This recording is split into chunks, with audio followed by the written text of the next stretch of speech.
दूसरा सुबह जनाब ने डिलीवर किया जी 2 दिनों की सूई पिछे दे बच्ची जी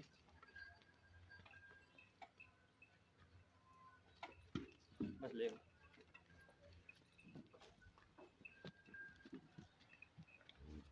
लोकेशन जनाब पाकपतन शरीफ माशाल्लाह वाना तुम देख लो तो सामने